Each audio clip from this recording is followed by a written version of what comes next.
Hello students, स्वागत है आप सभी का हमारे यूट्यूब चैनल ऑनलाइन क्लासेस में। आज हम पढ़ने वाले हैं सारणी डिटरमिनेंट। 12th क्लास का चैप्टर है सारणी। क्या है सारणी का? अगर हम एप्लीकेशन की बात करें तो सारणी का उपयोग इंजीनियरिंग साइंस में, सोशल साइंस में, अपने इन्वायरमेंट में, इकोनॉमिक्स में बहुत जगह यूज किया जाता है।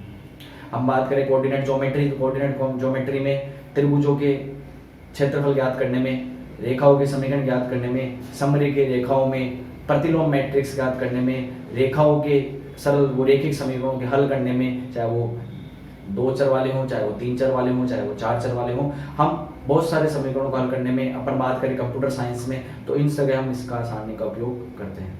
तो बात करते हैं कि सारणिक है क्या। सारणिक सिमिलरिटी थोड़ा थोड़ा मैट्रिक्स जैसा है, पर फर्क क्या है वो भी देखते हैं। कि अगर हम सबसे पहले बात करें परिभाषा की,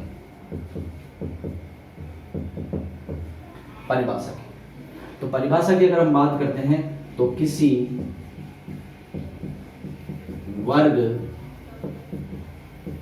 मैट्रिक्स ए बराबर ए आई जी एन इंटू एन मान लेते हैं, अर्थात एन क्रम की, क्योंकि अगर n इंटू एन है तो उसको हम n भी लिख सकते हैं, एक में क्योंकि दूसरा छुपा रहता है। तो किसी वर्ग मैट्रिक्स n के संबंधित अद्वितीय संख्या aij, अद्वितीय संख्या aij सारणिक कहलाती है। इसे डिटरमिनेंट ए या मॉड ए, अभी मोड नहीं है, इसको हम सारणी के बोलेंगे, या डेल्टा से प्रदर्शित करते हैं। इसे डिटरमिनेंट ए या डेल्टा से प्रदर्शित करते हैं। इसे लिखते कैसे हैं अगर हम बात करें तो इसे हम इस तरह से लिखते हैं, जैसे 3 4 3 4 -2 1। मैट्रिक्स में क्या होता है, हम बॉक्स बनाते हैं, इसमें हम 2 लाइनें ड्रॉ करते हैं, ये इतना सा फर्क होता है मैट्रिक्स में।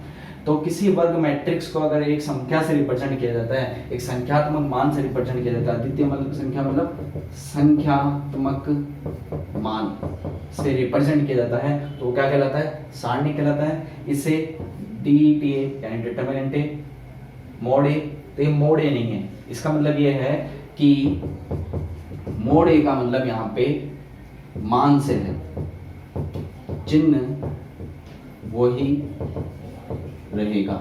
जैसे मोड में क्या होता था, जैसे अपन लिखते हैं मोड -3 तो +3 होता था, इसमें ये चीज नहीं रहेगी, चिन्ह वही रहेगा जो संख्यात्मक मान आ रहा है। तो ये चीज क्लियर हुई कि सारणी क्या है और सारणी हम कैसे डिफाइन, कैसे उसका लिखते हैं। अब हम पढ़ने वाले हैं परिभाषा के बाद सारणी के मान, कि हम सारणी के मान कैसे निकालते हैं। तो बात करते जाते हैं पहले से। पहली चीज है प्रथम कोटि का सारणिक।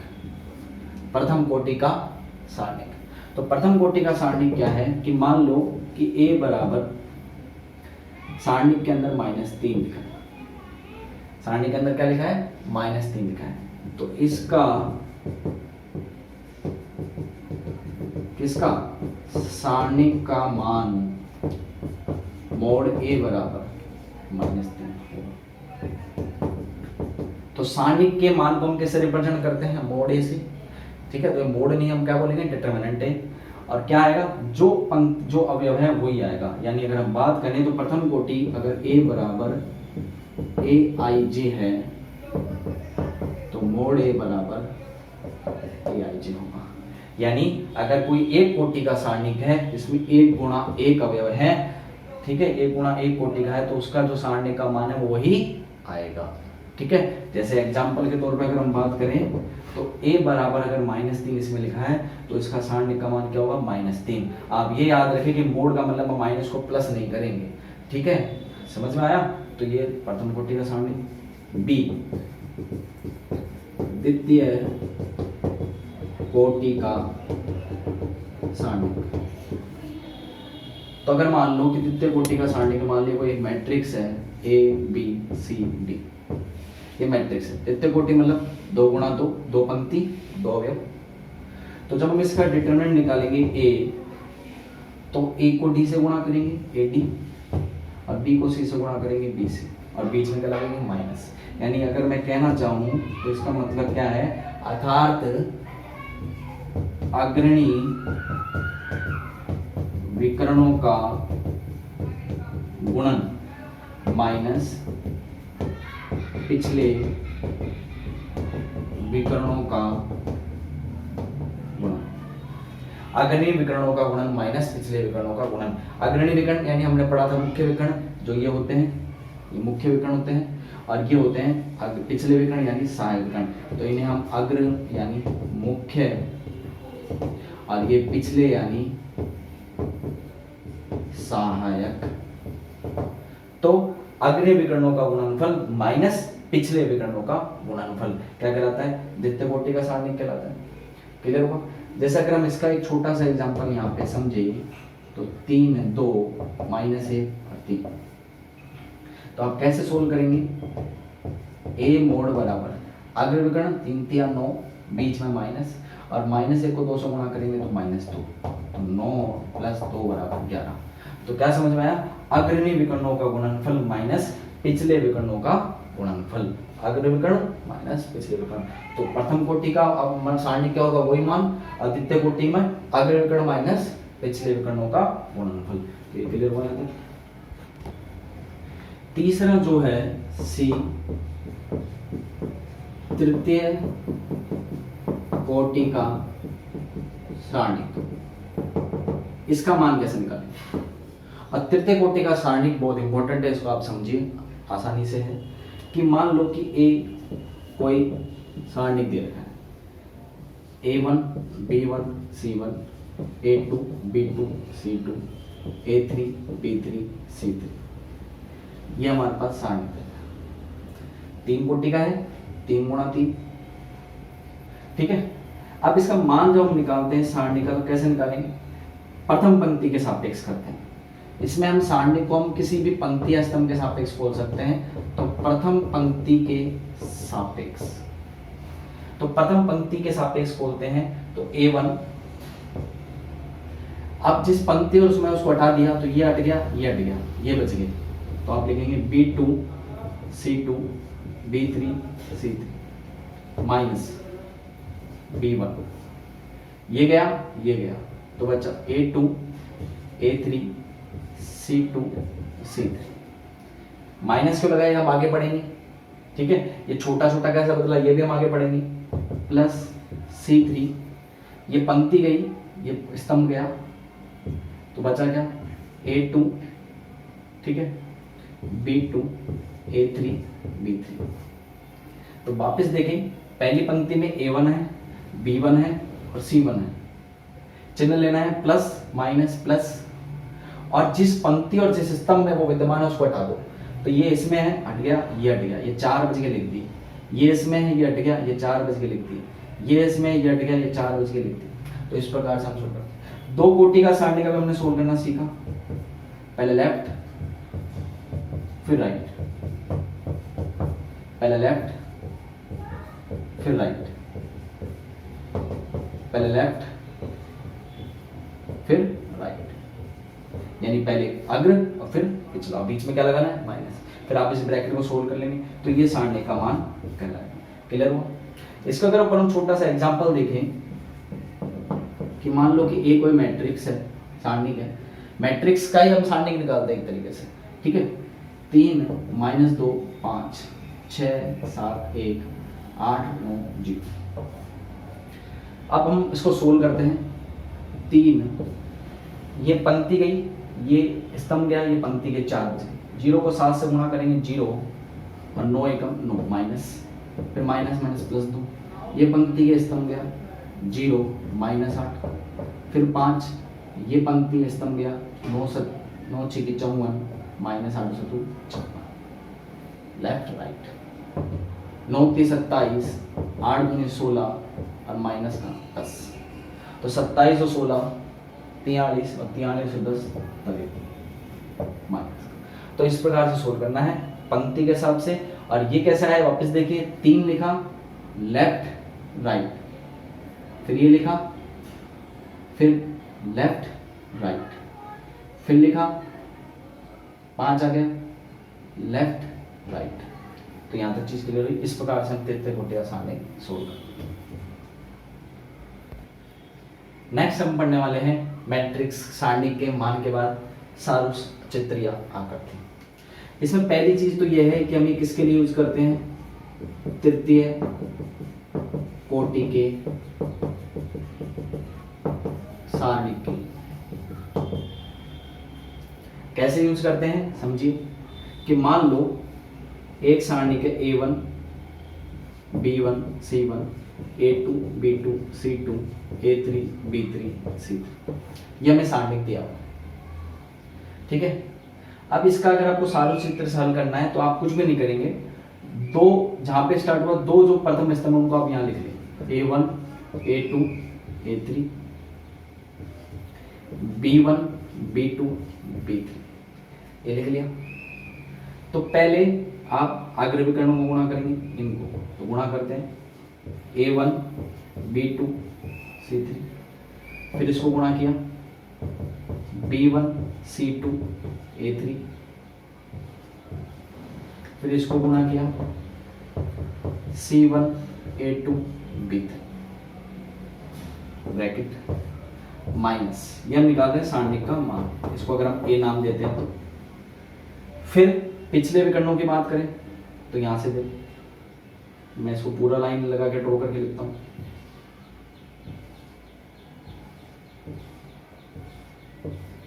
तो ये है A3 B2 C1 plus A1 C2 B3 plus A2 C3 B1। यानी आपको क्या समझ में आया, 3 अग्रणी विकर्णों के गुणन का योग माइनस 3 पिछले विकर्णों के गुणन का योग। इसको दोबारा समझें, 3 अग्रणी कैसे, 1 2 3, नंबर 1 नंबर 2 नंबर 3, 3 अग्रणी विकर्णों के गुणनफल गुणा किया और उनका योग किया। और 3 पिछले 1 2 3 1 2 3, तो 3 पिछले विकर्णों का योग को घटाने से जो अब आएगा वही क्या कहलाएगा, सारणी का मान कहलाएगा। तो इसका यूज ये क्या कहलाता है, सारूस डायग्राम कहलाता है। ऐसा नहीं है कि हम इसमें हमने 2 स्तंभों को रिपीट किया, आप चाहो तो इस सारणी के नीचे 2 पंक्तियों को भी नीचे लिख के भी कर सकते हैं। तो आप कैसे भी कर सकते हैं, या तो 2 स्तंभ बढ़ाओ या फिर 2 पंक्तियां बढ़ाओ और फिर सोल्व वही करना है, 3 अग्रणी और 3 पिछले विकर्ण, यानी 3 मुख्य विकर्ण और 3 सहायक विकर्णों के अवयवों के गुणनफल का अंतर करने से यानी घटाने से जो हमें प्राप्त होगा वो क्या कहलाएगा, सारणी का मान। तो इसको हम बोलते हैं सारूस आकृति। इजी सोल्व करने के लिए हम जल्दी से यूज करने के लिए इसको यूज करते हैं। बाकी हम वो जो पहले पढ़ा था सारणी का प्रसार करके उसको भी हम कर सकते हैं। अब हम पढ़ने वाले हैं मैट्रिक्स और सारणिक में अंतर, difference between matrix and determinant. तो मैट्रिक्स और सारणिक में अंतर क्या होता है बच्चों, कि अगर हम बात करें मैट्रिक्स की और इधर बात करें अगर हम सारणिक की, तो पहला अंतर तो ये होता है कि इसका संख्यात्मक मान नहीं होता है, इसका कोई संख्यात्मक मान नहीं होता है, जबकि इसका संख्यात्मक मान होता है।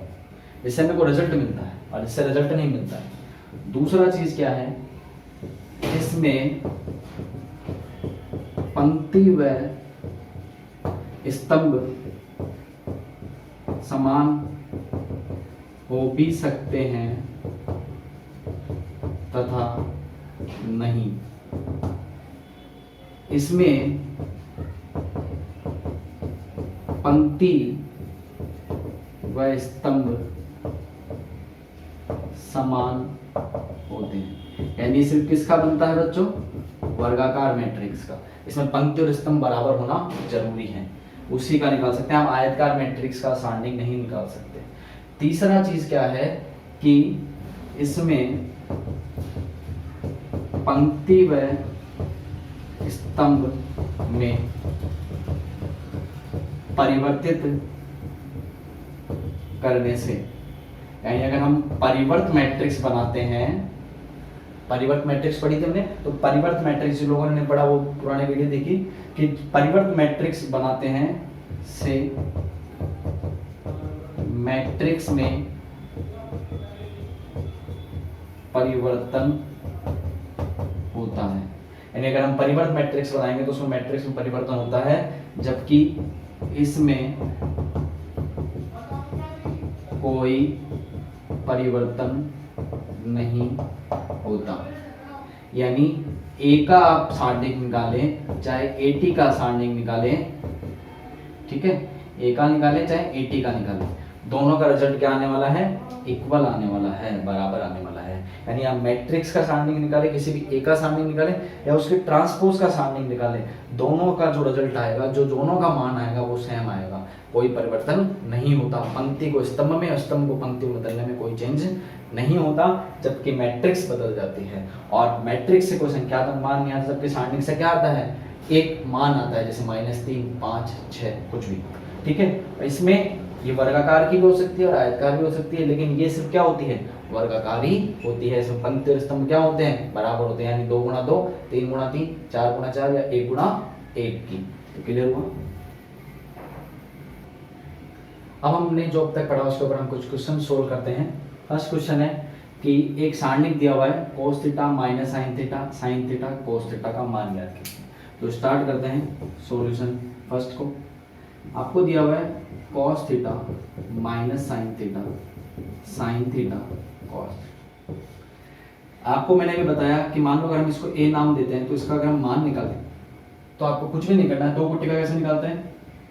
अग्र विकर्णों को गुणा, तो cos को cos से करेंगे, cos स्क्वायर थीटा, बीच में माइनस लगाएंगे, और साइन को माइनस साइन स्क्वायर से करेंगे तो माइनस साइन स्क्वायर थीटा। यानी अग्र विकर्णों का गुणनफल माइनस पिछले विकर्णों का गुणनफल, तो अग्र और फिर पिछला, cos square theta minus minus plus sine square theta, और साइन स्क्वायर cos थीटा आप लोग जानते क्या होता है? 1। तो इसका मान आ गया। सॉल्यूशन नंबर अगर हम 2 की बात करें, 2 में दे रखा है कि k 3 माइनस 1 k बराबर 7। k का मान पूछा है, वही 2 कोटि का है, तो पहले लेफ्ट गुणा यानी अग्र k स्क्वायर, बीच में माइनस और फिर राइट गुणा बराबर 7। k स्क्वायर प्लस 3 बराबर 7। 3 का पक्षांतर करेंगे तो क्या हो जाएगा? 4, 7 माइनस 3। और जैसे आप अंडररूट करेंगे, वर्गमूल लेंगे, तो 4 का अंडररूट करेंगे तो क्या आएगा? 2 प्लस माइनस। तो ये चीज समझ में आई कि हम कैसे सोल्व कर रहे हैं। तो 2 कोटि का सारणी क्या करना है? अग्र गुणा माइनस पिछले विकर्णों का गुणा। क्लियर हुआ? तो नेक्स्ट क्वेश्चन है क्वेश्चन नंबर 3 कि 2, 3 y x एक सारणी का मान 4 दिया हुआ है, दूसरे सारणी का मान 7 दिया हुआ है, x y का मान दिया हुआ है। तो देखो बच्चों कैसे सोल्व करेंगे। सॉल्यूशन नंबर 3 सारणी की लिखी 2, 3 y x बराबर 4। आपको बताया पहले लेफ्ट गुणा 2x माइनस फिर राइट गुणा 3y बराबर 4, समीकरण नंबर 1 आ गई, तथा फिर x y 4 2, पहले लेफ्ट गुणा फिर राइट गुणा 7, समीकरण नंबर 2। 2 समीकरण आ गई। विलोपन विधि लगा सकते हैं, वर्ग गुणा लगा सकते हैं, या प्रतिस्थापन लगा कर हम दोनों को सोल्व कर सकते हैं। तो आप इसको सोल्व कीजिएगा और देखिएगा हम इससे आंसर आ रहे। ये आपका होमवर्क है, एक सॉल्यूशन नंबर 4। इसमें हमें इसका मान ज्ञात करना है, तो लिख देते हैं 2 4 1 7 5 3 2 1 9। हमें इसका मान ज्ञात करना माइनस कैसे करेंगे? पहली पंक्ति के हिसाब से करते हैं। 2 लिखा, फिर 5 3 1 9, जिस पंक्ति में उसको हटा दिया, जिस स्तंभ में उसको हटा दिया, 4 बच गए। फिर माइनस आएगा, 4, फिर ये गया 7 - 2 3 9, फिर 1, ये पंक्ति ये स्तंभ गया 7 5 - 2, पहले लेफ्ट 9 5 45 माइनस का 3, फिर लेफ्ट 9 7 63 प्लस 2 3 6, फिर लेफ्ट अपान 2 10, 45 में से 3 गया 42, 4 63 और 6 69, और 7 और 1 17। ठीक है, 42 को 2 से गुणा करेंगे तो 42 दूनी 84, 4 को 63 से 69 से करेंगे 4 नाम 36, 4 6 24 और 2 3 27 17, 84 17 को जब हम ऐड करेंगे तो कितने हो जाएंगे 101 माइनस 276, तो कितना बचा 1 7 5 माइनस का। तो जो आपके पास आंसर आया, तो वापस इसको एक बार देखिए 3 कोटि का कैसे करते हैं। पहली पंक्ति के साथ कर रहे हैं तो 2 लिखा, फिर जिस पंक्ति और जिस स्तंभ में उनको बैठाए 4 आ गए, 5 नाम 45 माइनस किया 7, 7 नाम फिर माइनस आएगा, याद रखें प्लस माइनस प्लस क्यों आते हैं ये आगे हम सीखेंगे। 7 नाम 63, 3 दूनी 6, 7 एकम 7 5 दूनी 10। ठीक है, 63 6 69, 45 में 3 गया 42, 4 को 69 से गुणा करेंगे 276। तो ये चीज क्लियर हुई, हम कैसे सोल्व कर रहे हैं। अब हम पढ़ने वाले हैं उपसारणिक माइनस। उपसारणिक क्या होता है, किसी, बहुत आसान चीज है, किसी सारणिक के अवयव aij से संबंधित पंक्ति व स्तंभ, यानी किसी सारणी का अवयव लिया aij से संबंधित पंक्ति व स्तंभ को निकालने पर या फिर हटाने पर प्राप्त सारणिक उपसारणिक कहलाता है।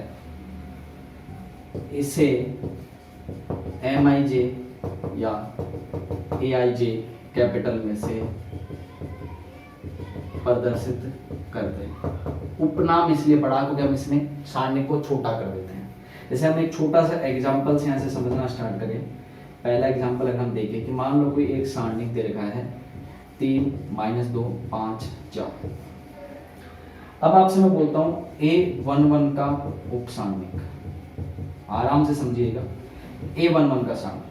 तो देखो A की जगह उपसारणिक को हम लिखते हैं M से, या फिर किताब की बुक की जैसे बात करें तो A से। 11 है तो ये भी क्या कहलाएगा 11, यानी AIJ है तो ये भी AIJ कहलाएगा। अब जिस पंक्ति में ये है 3 की बात करें, A11 का मतलब क्या होता है, पहली पंक्ति पहला स्तंभ, तो क्या आ गया 3। आप लोगों ने पढ़ा है मैट्रिक्स में, तो ये आ गया। इस पंक्ति में है उसको हटा दो, जिस स्तंभ में उसको हटा दो, बचा क्या बच्चों 4 इसका उपसारणिक। आपसे बोले A22 का उपसारणिक,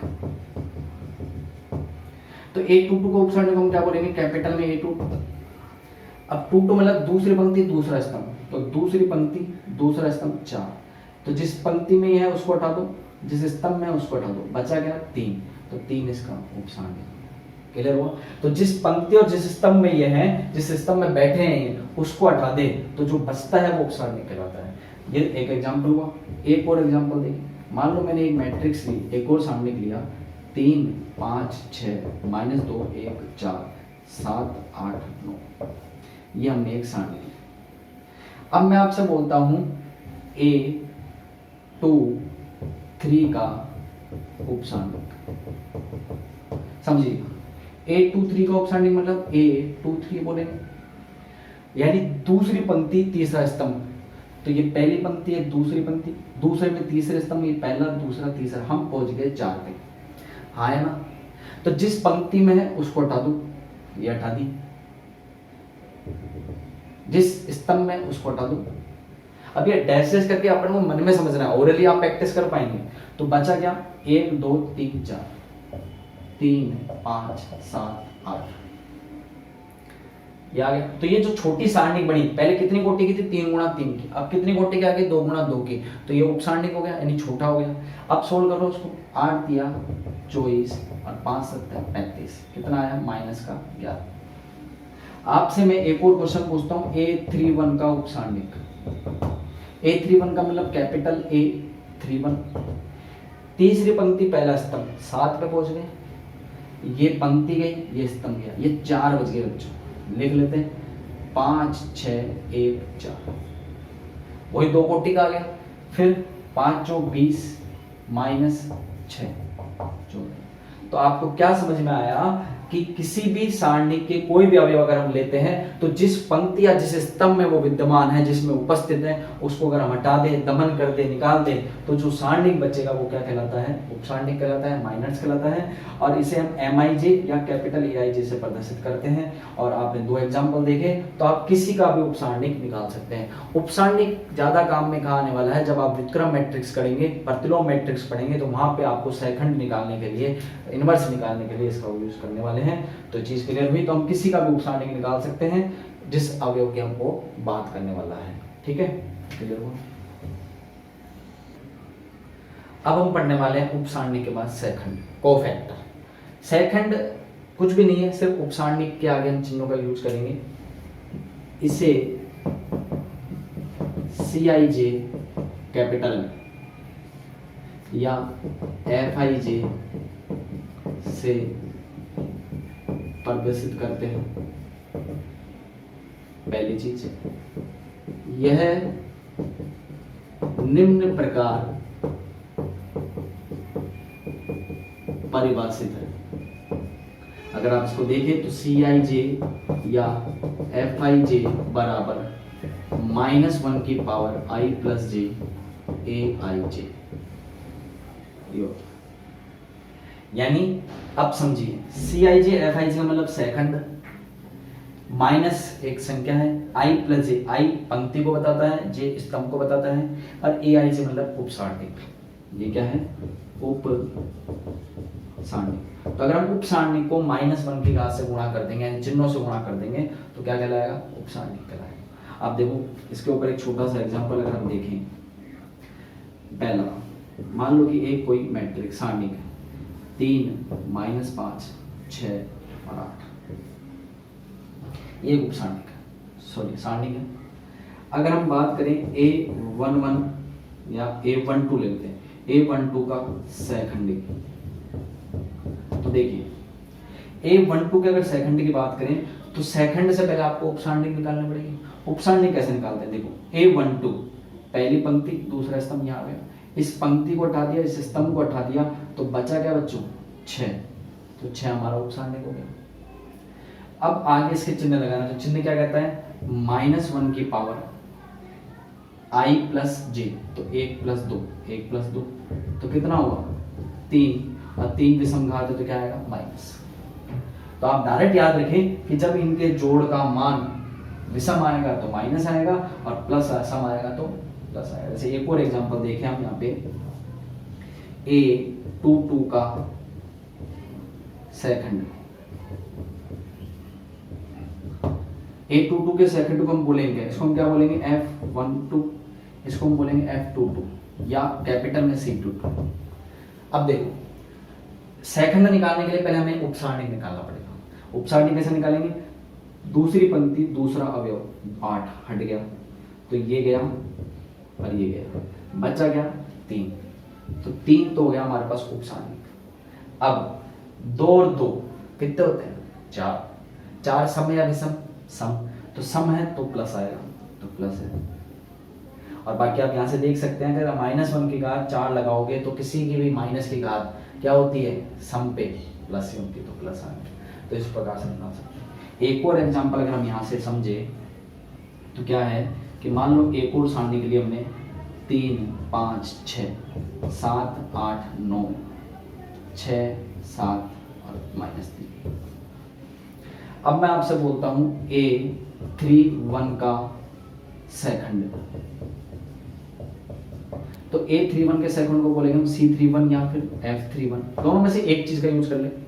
अब इसके सेकंड निकालने से पहले हमें इसका उप सारणी निकालना पड़ेगा। तो 31 को ढूंढो कहाँ है, तीसरी पंक्ति पहला स्तंभ 6, ये स्तंभ गया, ये पंक्ति, ये 4 बज गए, मैं लिख दूँ 5 6 8 9। अब या तो आप इस फॉर्मूले का यूज करो, वरना डायरेक्ट समझे तो 3 और 1 क्या होता है बच्चों, 4 समय, तो आगे क्या आएगा प्लस। सोल्व कर लो, 9 पंजो 45 माइनस 8 6 48, तो कितना है -3। ये इस सेकंड का मान। तो आप इस तरह से किसी भी सेकंड को निकाल सकते हैं। सेकंड के लिए पहले आपको क्या आना चाहिए, उपसारणिक। उपसारणिक के आगे सिर्फ चिन्ह लगाना है। अगर i + j यानी पंक्ति और स्तंभों के अवयवों को जोड़कर अगर सम आता है, जैसे 2 और 2 4 तो प्लस आएगा, 3 और 1 4 तो प्लस आएगा, और 1 और 2 विषम तो माइनस आएगा। तो सम पे प्लस और विषम पे माइनस। क्लियर हुआ?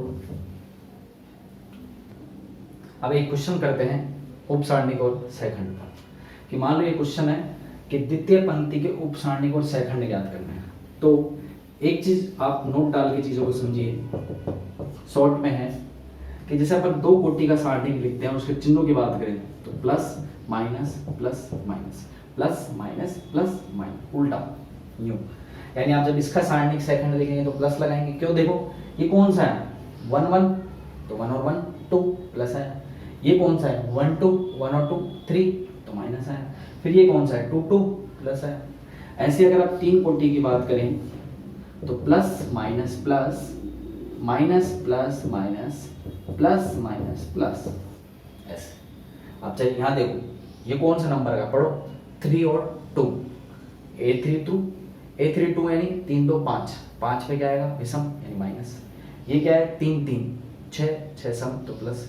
तो इस तरह से हम इनको डायरेक्टली भी याद रख सकते हैं, plus minus plus minus plus minus plus minus plus minus, ऐसे चलना है यूं।